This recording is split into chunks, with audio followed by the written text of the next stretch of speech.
Smart phone ఒక్క రోజు చేతిలో లేకపోతే మన డైలీ లైఫ్ ఒక్కసారిగా దాదాపు ఆగిపోయినట్టే అనిపిస్తుంది. చాలా మందికి స్మార్ట్ ఫోన్లపై వేళ్లు కదులుతుంటేనే బుర్ర పనిచేస్తుంది.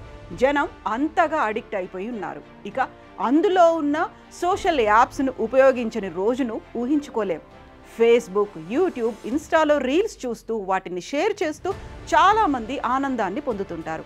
రీల్స్ చూడడం, షేర్ చేయడం వరకు పర్వాలేదు, కానీ అంతకు మించి ఆ పని చేస్తేనే డేంజర్. ప్రస్తుత రోజుల్లో చాలామంది సోషల్ మీడియాకు బాగా అడిక్ట్ అవుతున్నారు. ఇంట్లో, ఆఫీసులో, ప్రయాణంలో, చివరకు అన్నం తింటూ కూడా సోషల్ మీడియాలో ఉండేందుకు ఎక్కువగా ఇష్టపడుతున్నారు. ఈ మధ్య కాలంలో యూట్యూబ్, ఫేస్బుక్, ఇన్స్టాలో ఈజీ మనీ ఇన్వెస్ట్మెంట్ యాడ్స్ ఎక్కువగా వస్తున్నాయి.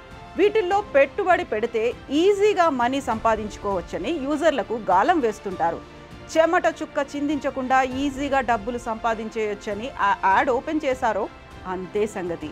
మధ్యప్రదేశ్కు చెందిన నరేష్ అనే వ్యక్తి ఇన్స్టాను ఎంజాయ్ చేస్తూ ఇండోర్ సిటీకి చెందిన ఎసెన్స్ ఇన్వెస్ట్మెంట్ అనే కంపెనీకి చెందిన యాడ్ చూశాడు. తక్కువ టైంలో ఎక్కువ డబ్బు వస్తుందని వారు ఆశ చూపడంతో నరేష్ వారిని సంప్రదించాడు. తమ వద్ద ఇన్వెస్ట్ చేస్తే తక్కువ కమిషన్ తీసుకొని ఎక్కువ లాభాలు ఇస్తామని ఆ కంపెనీ వాళ్ళు నమ్మించారు. కంపెనీ వెబ్సైట్లో address, mail ID, SEBI registration number కూడా ఉండడంతో నరేష్ వాళ్ళని నమ్మాడు.